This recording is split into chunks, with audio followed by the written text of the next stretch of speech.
Okay, so welcome everybody. My name's Emily Willoughby. I'm the Pledge for Nature coordinator for the North Devon Biosphere, and joining me in hosting this event this afternoon is Sarah Jordan, our Biosphere Business Partner Coordinator. So on behalf of both of us, thank you for joining us this afternoon. We're going to begin right away as we've got quite the lineup of speakers. Bear with me. But just a few housekeeping notes before. If you could please keep your microphones muted while the presentation is taking place, but feel free to use the chat to make any comments or pose any questions, and hopefully we'll get to them after the presentations. Don't worry about making too many notes, because afterwards you'll receive an email from us with information about all the initiatives we've spoken about, and including a copy of the slides. So without further ado, I will pass on to our first speaker, CEO of the Biosphere Foundation and North Devon UNESCO Biosphere Manager, Andy Bell. Thanks, Em. I was just trying to unmute there for a second. So welcome everybody to this session, and really sort of welcome to North Devon Biosphere. For some of you, it's probably the first time you've heard us talk about these kind of things. So a very quick introduction to what is a biosphere. It's a fantastic accolade for the area. It's a designation from the UN, nominated by national governments, which sort of sets us as being one of the world-class examples of sustainable development. So we're part of a family of about 714 sites globally around the world, about 250 of which are in Europe. The rest are in Africa, North America, South America, Australia, Indonesia, etc. And we all sort of work towards similar things with a common strategy. We're aligned with the UN Sustainable Development Goals. So we have this sort of global mission to really promote positive approaches to economic development that is socially and culturally appropriate for sustainable development. Quite a mouthful really, but it's about connecting people with nature now to make a better future. And really a lot of the evidence has been that, you know, without that underpinning biodiversity in nature, natural systems, we don't have an economy. So this is really what UNESCO has been sort of pushing with its Man in the Biosphere program for 50 years now. And it's just that message is really driving home with people. So if we go to the next one, next slide. So the North Devon Biosphere Reserve is a lot bigger than most people originally expected. It used to be just Braunton Burrows back in the 70s, but we expanded it back in 2002 to be the first modern style biosphere reserve in the UK. And it now covers all the land that drains to the North Devon coast. So if you have a cup of water in your hand and you chuck that water on the ground, and if that bit of water ultimately ends up in the sea in North Devon coast, then you're inside the Biosphere Reserve. So it goes all the way up to the catchments up here on Dartmoor and Exmoor. And then we go into the sea, following that midline of the channel with Wales. We couldn't make it an international designation quite yet, but that was too early for them to really grasp. And then out to the 12 nautical miles around Lundy and back in. So it is an integrated designation that links land and sea and all those systems that put the two together. So it covers 30% of Devon. Again, that's 160,000 inhabitants that we're working with, and all those businesses, over 5,000 farms that are inbuilt into that designation. We work with as many as we can. So our functions are conservation, as you might expect, sustainable development, which means green economies. How do we improve the way that businesses perform in the area, and how can they benefit from that unique designation we have? It is really one of those accolades that we should be selling and have not really sold too well, that business can really take advantage of, is saying you operate inside a UNESCO Biosphere Reserve, and that is a great message to give to your clients. Next. So we like to think that, sort of particularly with business, we are supporting for a more sustainable future. So we want you to continue your business long into the future and ad infinitum. And that's really what sustainability is. You've got to keep on being able to do that. So how do you make that work? You know, is it about the resources to use, etc.? So we cover all kinds of issues within this. And, you know, we're looking for a biosphere business for a green economy and how they all link together. We have our own ecosystem of businesses, literally, that fit together.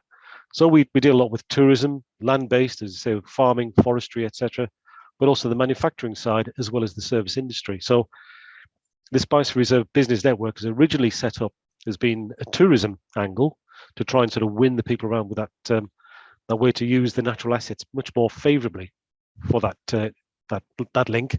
We know that people want to come to the area because there's a designation. That's sort of held in national research, that people look for something that sort of gives them that attraction. And being a UNESCO site adds that added extra. So it's how do we make that work for tourism? But that also then translates through to other businesses as well. So even if you're a manufacturer, the fact that you can manufacture things sustainably and look at how you use your energy, etc., within that Biosphere Reserve is a good thing as well. Again, your clients are looking for that kind of accreditation, especially now that the world seems to be awakening to these kind of values. So we're here to help. Just this example here is how we're linking the land-based work that we do with the tourism industry and the benefits. This is Combe Martin, taken from a quite sort of jaunty angle. But at Combe Martin, there has been a problem with bathing water quality problems down on the beach. And a third of this has been human sewage, misconnections, selfless waters, infrastructure. A third of it is agriculture and a third is urban runoff. So we've been working with the farms in that catchment, looking at natural solutions to reduce that runoff, working with the farms to try and reduce their pollution in the first place, look at the ways we change the land use to try and trap that pollution before it gets into the streams. And then it also slows down the flow, so we have to reduce the flooding impacts down in Combe Martin.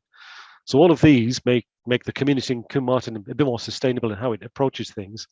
And we're getting that economic gain because we're keeping the bathing water beach, which is a big hook for those businesses down at the bottom. So that's just one of the very quick examples there where we're putting in all these digital sensors so we can start predicting when there's going to be a problem and hopefully prevent it before it happens. So we're linking technology, traditional land use, biodiversity, and tourism, and how it all fits together just in that small catchment. That's just an example where we want to replicate that throughout and across northern Devon. So that is it in a nutshell, kind of idea of what we're about. So a big global accolade, something for everybody to really sort of work with and take it forward. I'm going to hand over to Mike now. Mike is the chair of our Nature Improvement Group, but Mike comes with a long, steady history of working with biodiversity, right from when he was a director for work in wetlands. He is an international consultant working for the UN in various sites around the world. And he was a former chair of the Biosphere Reserve Partnership. And as I say, now takes over the role of managing our Nature Improvement Group. So over to you, Mike. Great. Thank you, Andy. Good afternoon, everyone. You'll all be painfully aware that our planet's safe limits to support life on Earth have been breached, both in respect of climate and nature. And these breaches are as apparent here in northern Devon as they are globally, and in some cases even more so.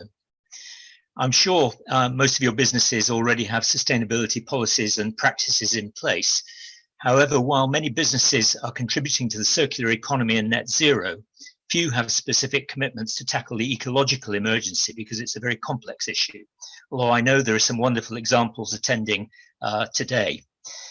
We'd like to help you address that, and our invitation is for you to join us in our efforts for nature recovery here in northern Devon. So this slide just shows how incredibly important nature is to this area, not only because of its intrinsic value, but because it provides the landscape, the air, the water, the soils, the climate regulation, which is so important to our economy, whether it's tourism or agriculture or forestry or fisheries or all the supply industries, and also because of the quality it brings to our lives, making this such a wonderful place to live in, work and visit. So looking after these assets isn't just an option for business any longer. It's really a must in terms of a sustainable economy. Next, please. As Andy has said, the Biosphere Reserve has brought these new ways of working, and although it's enabled us to do a lot, we've not yet done enough to tackle the pressures on the natural environment, which is why we've recently launched an ambitious nature recovery plan last year. So far, this covers the landward part of the Biosphere Reserve, which is what I'm covering today. But over the next year, we'll be extending this to address the marine areas also, building on our already existing marine natural capital plan. Next, please. So what's the problem?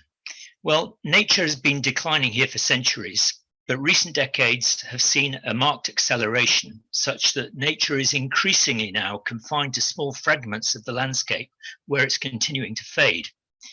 While some habitats like rocky shores and coastal cliffs have been relatively unaffected, vast areas of flower-rich grasslands, scrub, woodlands and wetlands which previously dominated our landscape have been lost. The root causes are historical habitat conversion, particularly for agriculture, intensification of land use, nutrients and biocides being applied to the land and affecting food chains, and climate change. Next slide, please.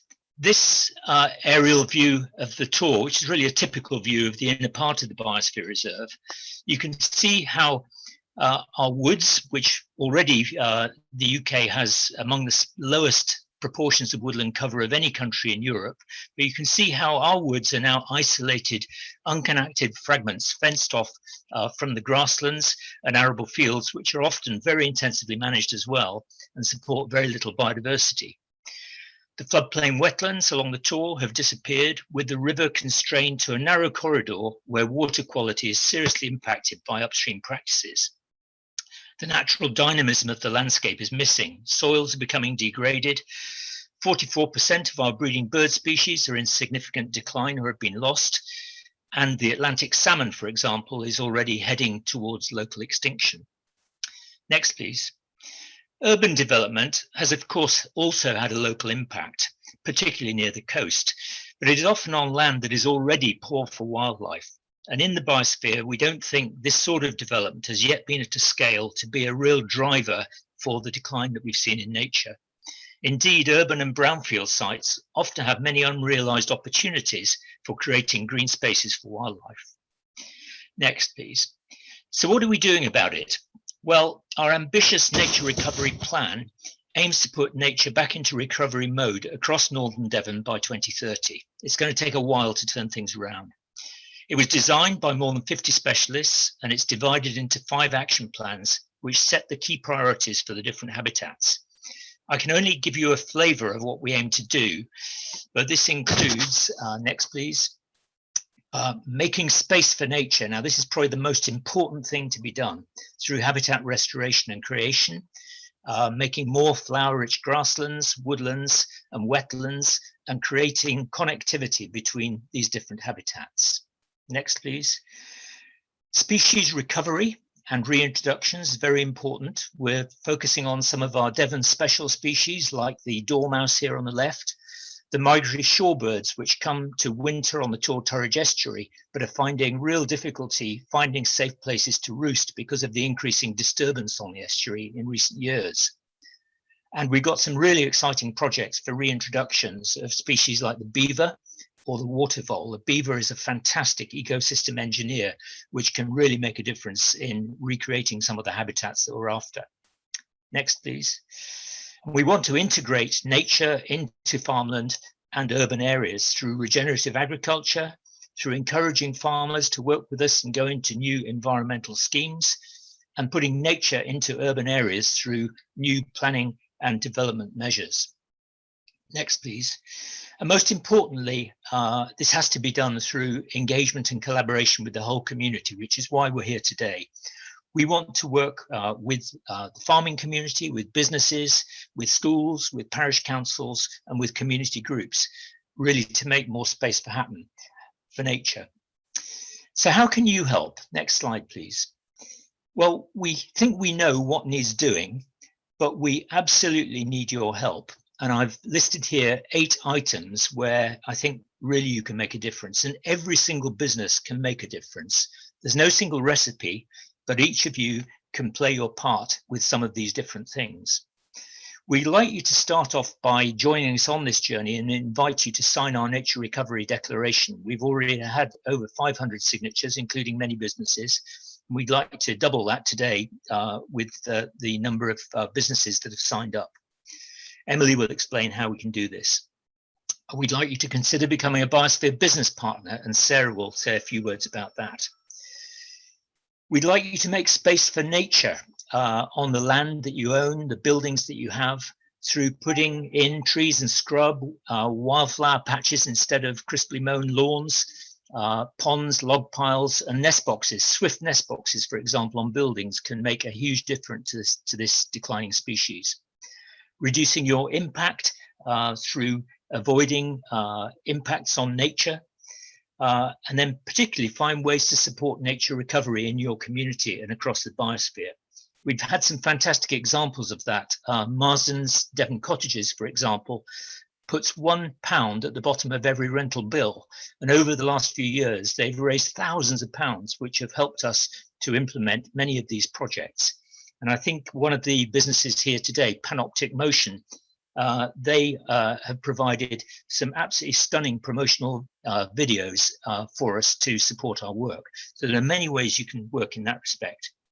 We want you to be a voice for nature with us and to engage your customers and staff and to source nature friendly through your supply chain and bring some of these other businesses on the journey also. And please tell us what you're doing. We have a system called Pledge for Nature, which will enable you to do this. So please go ahead and make your nature plan. Last slide, please. I'm really grateful that you've come along today. It means a lot to us. The invitation to join us is both very serious and also very sincere. And we would very much like to work with you over the next few years to really make this difference. Thank you. Thank you, Mike, and thank you, Andy, for your presentation as well. So now we're going to hand over to Sarah, who will give us an overview of the Business Partner Accreditation Scheme. Thanks, Emily. Hello, everybody. It's lovely to have you all here. So my name is Sarah Jordan. I am the Biosphere Business Partner Coordinator for our UNESCO Biosphere Reserve here in North Devon. So the North Devon Biosphere Business Partner Scheme is an eco accreditation scheme and sustainable business network. It was born primarily from the Interreg project that I was working on last year called Biocultural Heritage Tourism. So it was originally just for tourism-based businesses, but it's worked so well that we opened it up to all businesses across all industries and sectors within the biosphere last year. It is an accreditation scheme and it's checked by peer review. So businesses will be sort of supporting each other and helping them along their journey and checking that things are going as they should be once a year. It is free to join. And on the next slide, please, Emily, we've got what you need to do to sign up. So it's all about making commitments. And you need to select at least 5 commitments from 3 different categories. So the first category is conservation. I'm not going to talk too much about that because we've got some of our wonderful business partners here today that are going to tell you about what they're doing for conservation. But this is a picture of one of our business partners putting up an S-box on site. Local development is things like engaging with other businesses that work sustainably across the biosphere, so sort of promoting local sustainable produce and things like that. And the picture here is one of our Pilates instructors who got together with a forest school and held a movement in nature experience. So that sort of engaged tourism and visitors to the area. So, but like I say, it's not all about tourism. It's certainly been opened up to all industries now. And the final category is awareness raising. So there's a few sort of in this picture here. So this is one of our guest speakers at a networking event that we held last year, promoting the things that they're doing on site. But it's also was in a Business Action magazine. So Business Action magazine raised the awareness of what events the biosphere are doing on there. So if you join me in a breakout room later, then I can talk you through those commitments in more detail. So in return, like I say, it's free to join. In return, you will receive a certificate which you can display across your buildings or wherever visitors might see. You'll also get the logo to show on your any branding or your web page. You get invited to numerous events and networking meetings. You have a directory listing included on our web page. And then when you click into that listing, there is a list of the different good news stories that people share, the businesses share once they've achieved some of their commitments. And you also get a bi-monthly newsletter, which there's a little sort of in this issue there, I think the different things that we cover in the newsletter. We also have a business to to become a star business for the Biosphere, and we are launching an app next month called North Devon Explorer, which is really exciting. And for tourism-based businesses, you'll have the opportunity to be placed on that app. So if you need to know any more information, or if you would like to sign up, you can join me in the breakout room. You can visit the biosphere.org webpage, or you can email me direct, and you can also check out our YouTube channel. We did a Together for Our Biosphere, Together for Our Planet campaign during COP26, which some of our Biosphere business partners did a 30-second video about what they're doing to help nature and help the planet. So you can check out that as well. So that's all from me. Thank you very much. Lovely, thank you, Sarah.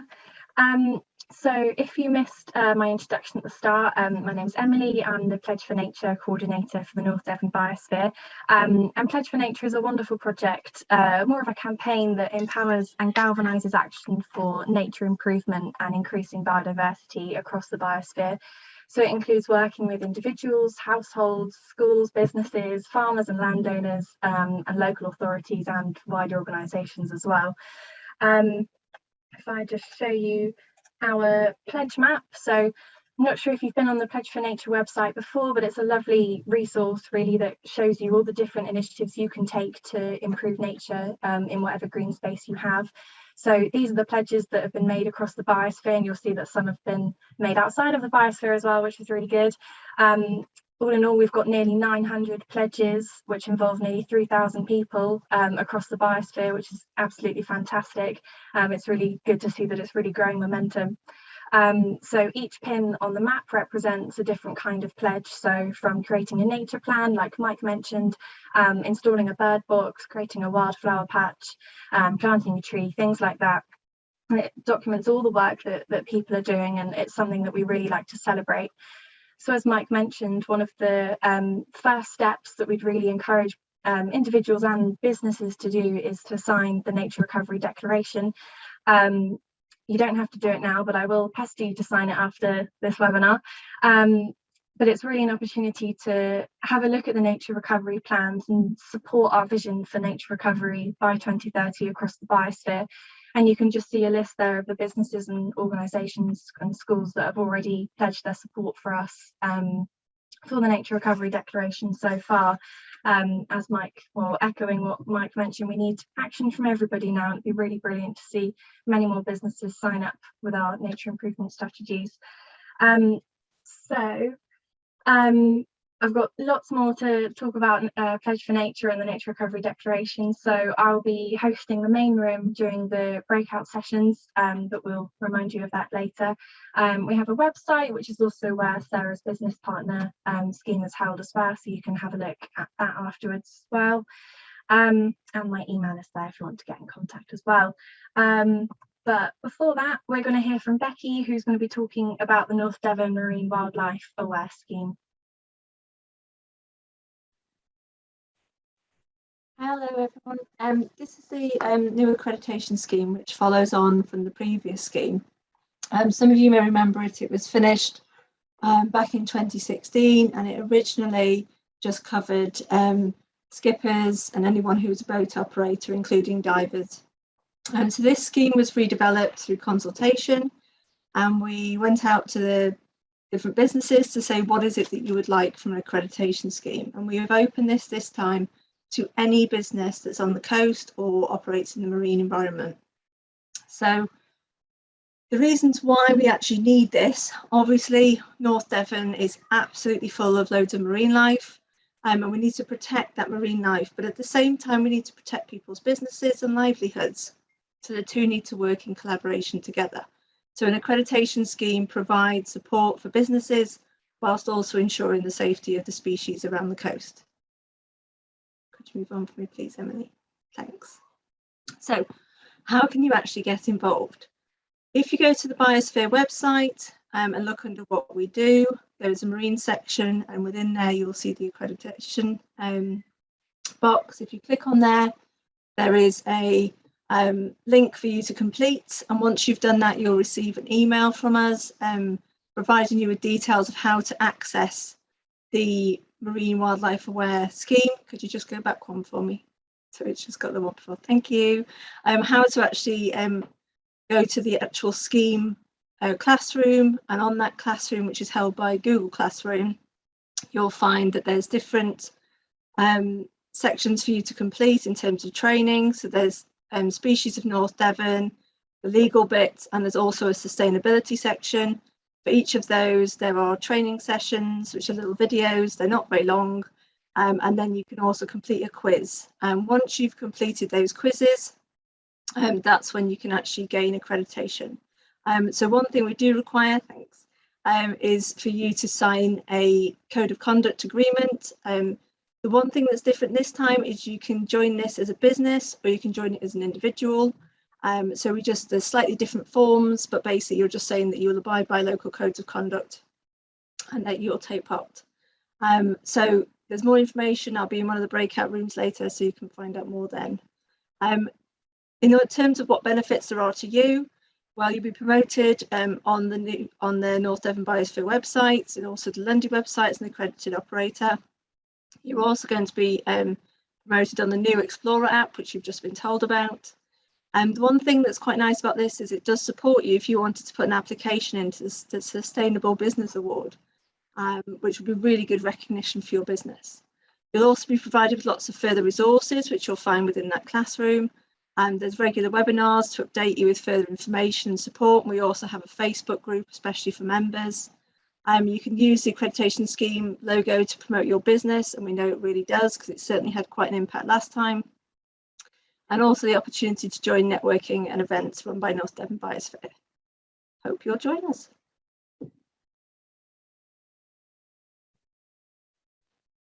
Thank you for that, Becky. And as she mentioned, Becky will be leading one of the breakout rooms later in this session.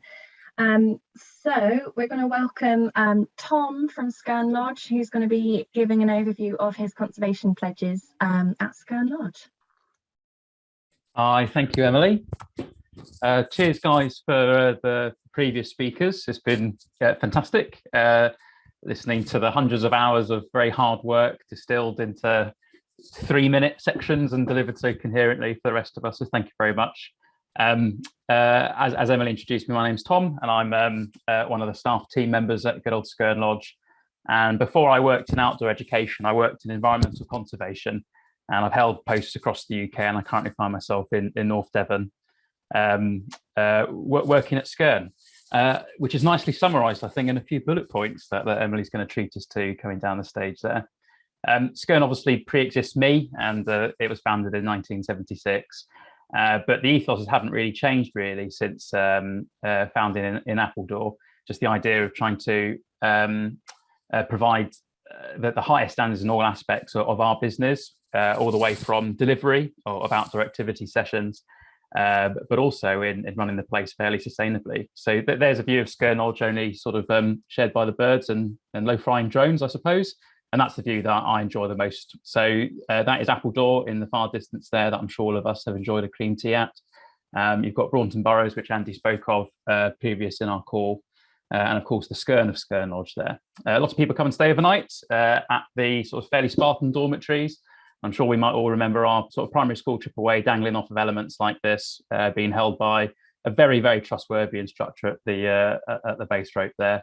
But we also might have gone on corporate team building weekend aways, and there's my lovely colleague G there taking a student out to just have a look what on earth is in these rock pools at Westford Hoe. You know, there are life beyond the crabs, I hear down there.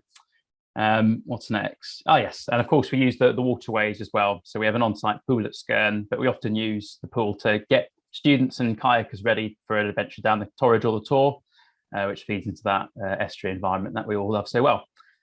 So when we sort of had a look at doing some conservation pledges, what I did, folks, is I sort of scroll back through my very feeble sort of social media presence on good old Twitter, which is probably rapidly going out of date as I'm talking about it. But it was very useful for me because it comes attached with a date, so I know when I did these pledges. But also, with my business savvy head on, it also gives me a little bit of live data just to see how widely celebrated and shared our efforts are. We know at Skern that they're very worthwhile doing. We share with our customers when they come on site, but equally the customers that only come to us 1 week out of 52 every single year delight in seeing what we've been up to. So very early on in 2020, we received good news of the application pack for the Woodland Trust, and that's just over 400 British native trees. And that was great for us. We sunk them in the ground not too long after receiving them, but people probably remember it was quite a tricky time of year for getting people together. Turns out that tree planting is quite good socially distanced activity. And for a Skern staff team more used to working outdoors, it was great to see that. So if anyone drives past Skern, you can count how many trees are in the tree guards there. All right, what do we have next? Ah, yes, great. So yeah, there are a lot of trees already at Skern, but what the trees allowed us to do is to try and sequester more. Now, part of my role at Skern is also delivering a lot of the biology and geography fieldwork courses from students that come to study their GCSE or A-level in either subject. And we do quite a lot of carbon capture studies at Skern. So to be able to plant my 400 trees and think, wow, okay, that might have cleared me for the year. It was great opportunity there. And there's myself and Russell in the front field digging it up. But also, you can be lazier with your conservation. And I really got on board with No Mow May. It turns out I do it most months of a year, and I've been doing it for many, many years before I realised there was something to celebrate about it. But look at that. And as Mike said earlier about having the unmanicured grasslands at your site, you know, that is absolutely stunning there. Okay, what do we have next? Yes, so talking of low effort but high impact stuff is all those trees that unfortunately didn't make it with the storms that we had. Rather than chopping them up for campfire wood and burning some marshmallows, or worse than that, sort of disposing of them, what we did is actually pile them all up to create a bit of a carbon capture, but also an insect hotel or a bug hotel. And children love having a look at what creatures might be underneath the nearest log. There's me signing the nature recovery plan that was spoken about very eloquently by a previous speaker, just summarising some of the feel-good stuff that Skern likes to get up to. Yep, and so we renovated the high ropes course during lockdown. It's a bit like, well, I think we all went big on the DIY at home, and that sort of extended into the business here. So we thought, while people aren't hanging off high ropes, that's good old Skern Lodge. We'll finally do some updating work to it. Now that turned and turfed over a lot of the soil, but we were keen to see a brown space turn back to green. So that was a nice project that we did in July. And in May as well, just doing a little bit of aftercare on the trees. So again, just trying to give the new whips a fighting chance against some of the other species that might be growing along that fence line there. Okay.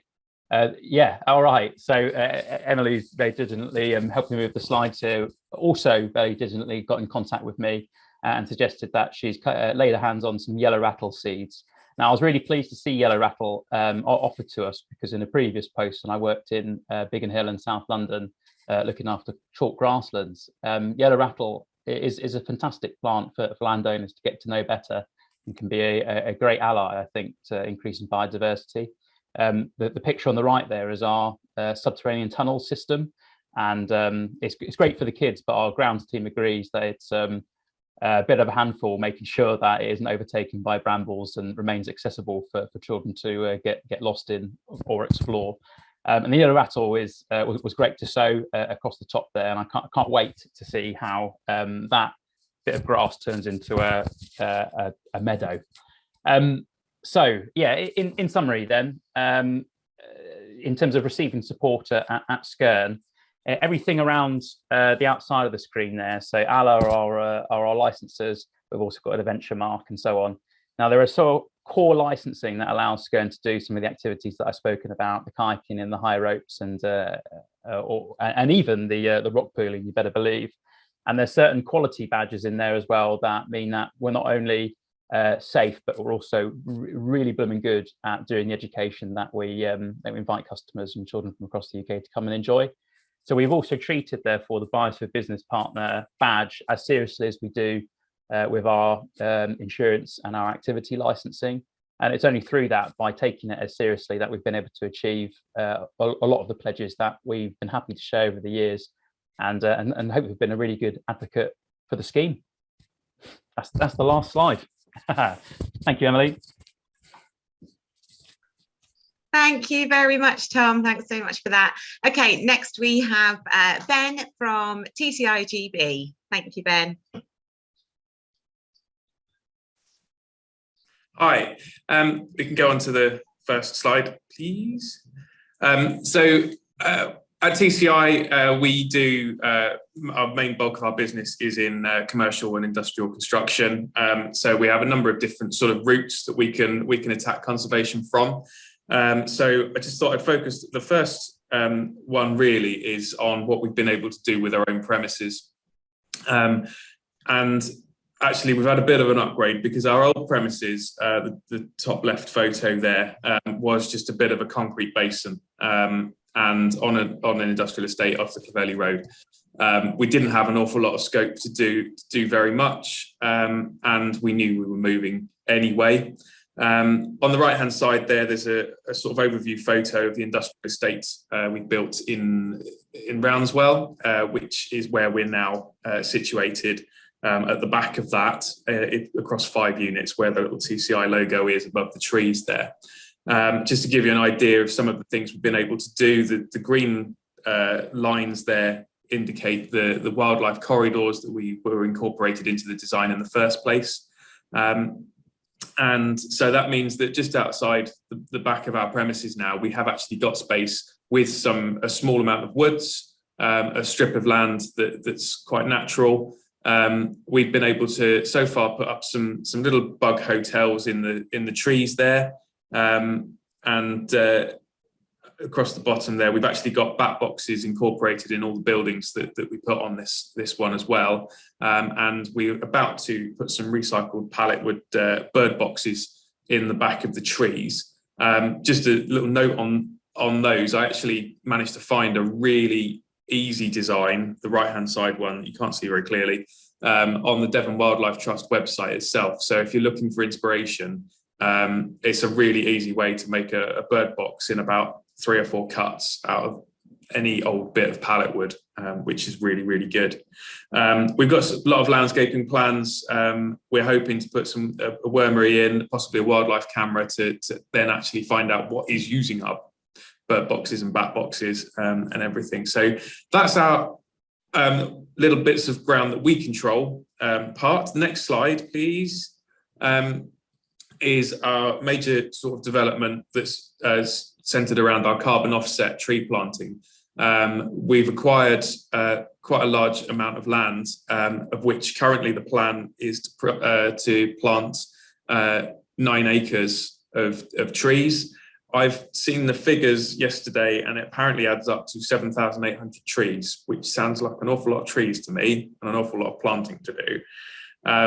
That's been delayed slightly due to DEFRA's processing of our applications, which I'm hoping means there's lots and lots of people in the area applying to plant trees, which means there's going to be tons of trees planted.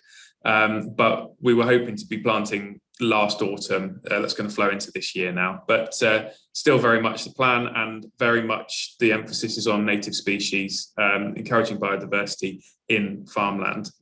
And then the next thing that we do try and do through our projects, not all of our projects are suitable for this. We deal with a lot of highly regulated industry clients, and pharmaceutical areas aren't great places to be encouraging wildlife. They're not very keen on that. But where we can, and we do some heritage projects, we try and get very much involved in whatever we can do for biodiversity.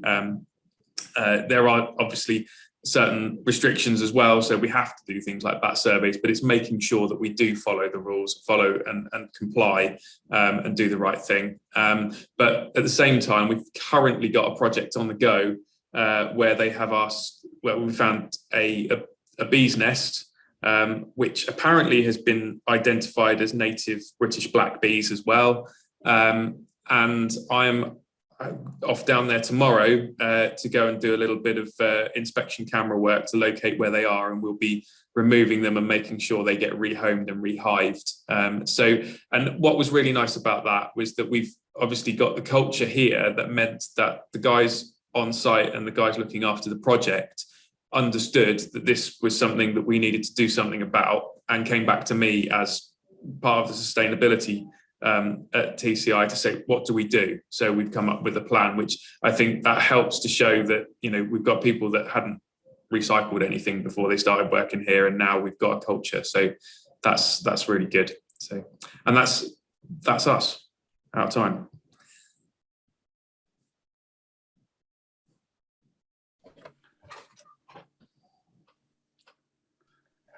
Thank you very much, Ben. Okay, sorry, Steve. I'm just going to introduce you. There we go. So next up is Steve Gladwin, who works for the North Devon Healthcare NHS Trust. Thank you, Steve. Hi, everybody. Thanks to everybody who's contributed so far. So I'm Steve Gladwin. I'm the Energy and Compliance Manager, Sustainability Manager for Northern Devon Healthcare Trust. We've only recently joined the Biosphere partners and are very proud to have done so. I just want to take you through very briefly some of the things that we've done so far.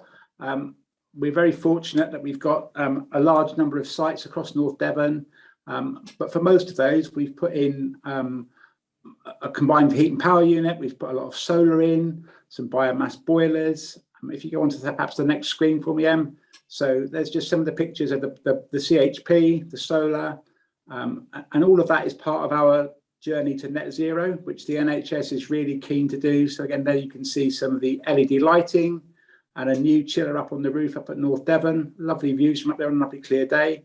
But we've also now moved into what we've been signed up to do, to try and get some of the biodiversity back.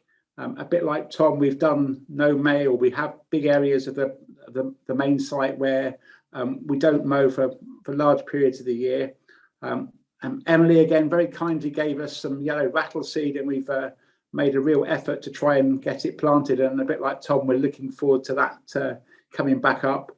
We found some plastic boxes that were about to go in the skip, so we've buried them a bit in the ground to try and have some little mini ponds. So it's all encouraging stuff. Where we've got new projects, where the hospital is expanding, we've been putting up bird boxes and bat boxes. And just as Ben was just saying a minute ago, I was talking to Ben just before we started, we found that we've got what we assume is a colony of wild bees that are probably going to need to be rehomed because they're in a building on the site, which we probably need to move. So we're new to our journey. We're perhaps a long way down our sustainability journey, but we're new to the biodiversity journey. We've just produced our green plan, which is an NHS requirement. It went to board today, and I haven't actually heard that it's been approved. So at the moment, other than the front cover, you can't see much more of it. But assuming that it's approved today at board, then that will be published. And that's our whole journey as to how we're going to get to be net zero by 2040, which is a really ambitious target. And part of that is increasing our biodiversity. So looking at the spaces that we've got, making sure that if we have to extend the hospital, that we put the more trees in, that we look at the bug hotels and the wood piles. A lot of that we've already been doing for a while, but it's part of that journey, and we're really pleased to be part of North Devon Biosphere.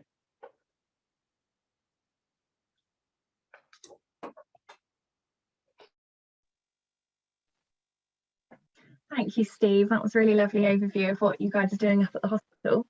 And now we're just going to hear really quickly from Martin about future plan for the Biosphere's Green Economy Group. Martin, thank you. Thanks, Emily. Super quickly, you're probably, if you're an organisation watching this thinking, well, how can I get involved? How can I do this without the support and funding? It's great news that there's a lot of support and funding available now for SMEs right across Devon, and mostly in the North Devon area, which is great. And that's from over 20 organisations. The Green Economy Group, under the Biosphere umbrella, have agreed to help coordinate a collaboration to signpost you to the most appropriate event, resource or funding grant. I won't go through the list now because of time restraints, but I'll send the list to Emily so she can forward it on to the follow-up email, so you can see that later on. It's a very impressive list and some very impressive resources and grants available. The next event following this webinar is going to be hosted by Set Square and Exeter University, Making Sustainable Choices with Positive Impacts, and that is on the 2nd of February at the Node Business Hub. And Steve from Sustainable Business Resource Plastic Free Devon is just one of the speakers. I think there's 4, they're all very good. And Sarah will be adding that to the chat link in a minute. Then Petrock University are hosting their first event, Big Benefits for Small Businesses. That's on the 9th of March at the Their Own Innovation Centre. I'll be one of the speakers at that event, but don't let that put you off. Then closely followed by that, Plymouth County Council are doing a Meet the Expert event at the end of March. That's one of a series of 4. So as you can see, there's already lots of activity, lots of events to connect with, to find out more information and to see how they can. If you hear of any events, please let us know. Sarah and Emily know, or myself. And if you'd like to find out more information about any of that group, let us know. Brilliant. Thank you so much, Martin. Thanks, Martin. So I'm just going to stop sharing my screen. So that comes to the end of the presentation element of this webinar. Apologies that we've ran on a little bit longer than we expected to for that section. We're just going to quickly take a look at the chat and address any immediate questions before we go out into breakout rooms for a few minutes. Thanks, Em. So I've been keeping an eye on the questions coming in. I have answered. Paul asked if how many people have signed up so far to Bios Business Partners, and it's nearly 60. It's doing really well. So nearly 60. And if anybody would like further information, sort of one-to-one, then please do get in touch with me. I've put my email address on, in the chat. And then there was another question from Charlotte Harper asking where's the best place to source wildflower seeds for large grass areas. So I'm not sure on that one if anybody else wants to chip in on where the best place might be. Mike? Sarah, I could pick that one up. There is a wonderful forum called the Meadow Makers Forum, which is it's a Dartmoor based, but we've set up a North Devon Biosphere subgroup of it. So if you have a look on there, you can ask for donor sites, and there'll also be lots of opportunities for information on where you can get it. I'm just going to put the link to that forum in the chat. You do have to register for more meadows, but the more the merrier. So that's brilliant. Brilliant. Thank you, Mike.